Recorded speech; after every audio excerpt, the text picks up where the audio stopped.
Almost half of all Australians ordered to stay home. Sydney and the nation at a critical point as a Delta strain rages. Tonight, the new cases and infection sites across our suburbs as testing hits a recent high.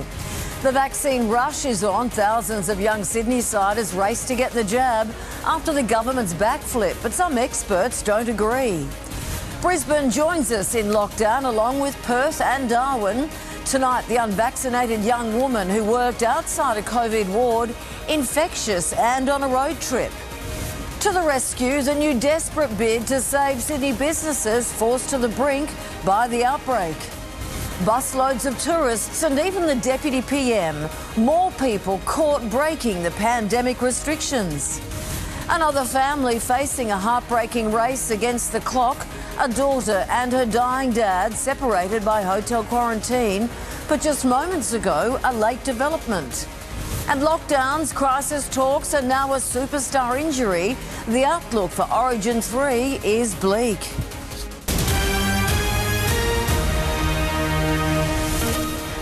This is 10 News First Sydney with Sandra Sully.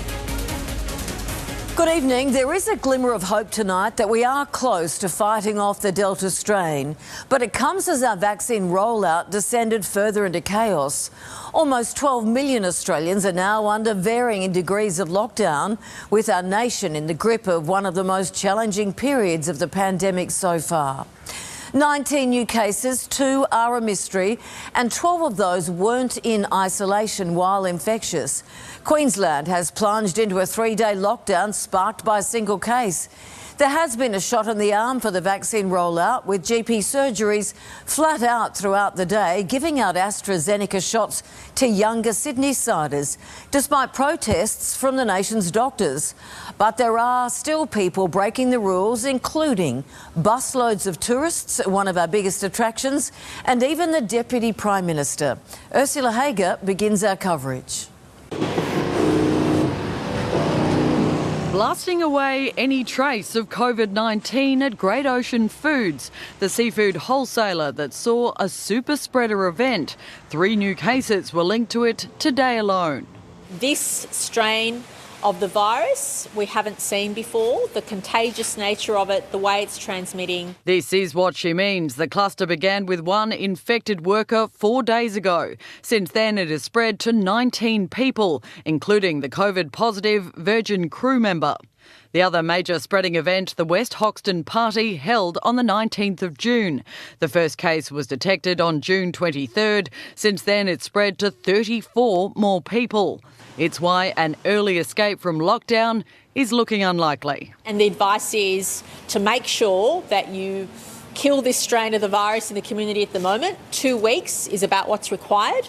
If that advice changes, of course, we'll provide that to the community. The public is putting up a fight. 68,000 tests yesterday at Penrith's Regatta Centre today. The 2-hour wait looked more like 4, with cars queuing for over a kilometre. Even if you have a single test result that is negative, if you get any other symptoms, you need to retest.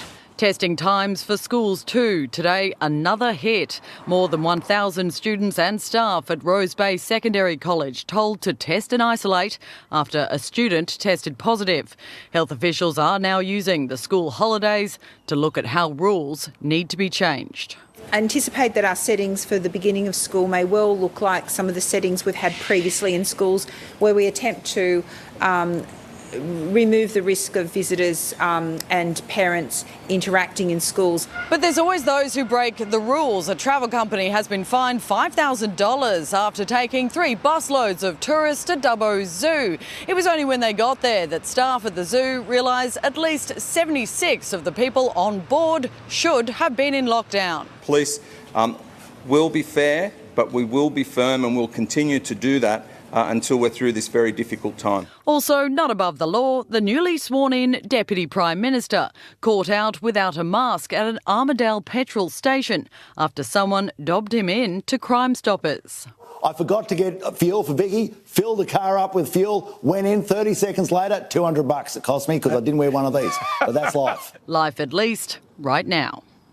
Well, Ursula joins me at the desk, and Ursula, we've been given some sort of indication of what it will take to get back to something like normal. Well, yes, Sandra, it all hinges on vaccines. The Premier says first, we need to see 80% of people in this state vaccinated. That's around 6.4 million of us. So far, 2.1 million doses have been administered. But this has been the source of some significant frustration from the Premier recently, and now she's making it public. Her concern is that with the extra doses of the Pfizer vaccine coming in the next few weeks, there aren't enough GP clinics signed up and approved to administer them by the federal government. Her public thoughts are backed by senior health officials I've spoken to who say the planning and communication simply isn't there at a federal level, and right now that's putting all of us in jeopardy. Sandra? Thank you, Ursula. There has been confusion and long queues at doctors' surgeries since the Prime Minister announced a complete backflip over the AstraZeneca vaccine. He now says GPs can give the jab to the under 60s, completely against the government's own health advice. Despite the Prime Minister's best efforts, it is hard to describe our vaccination program in positive terms. You see, our rollout is 76th in the world for speed. That's behind Fiji and Albania. During the worst of the pandemic, the UK and US were devastated while we were sitting comfortably. Well, that's completely flipped, with both of those nations approaching half the population fully vaccinated and many more than that protected with one jab. We have yet to fully vaccinate 5% of our population. National Cabinet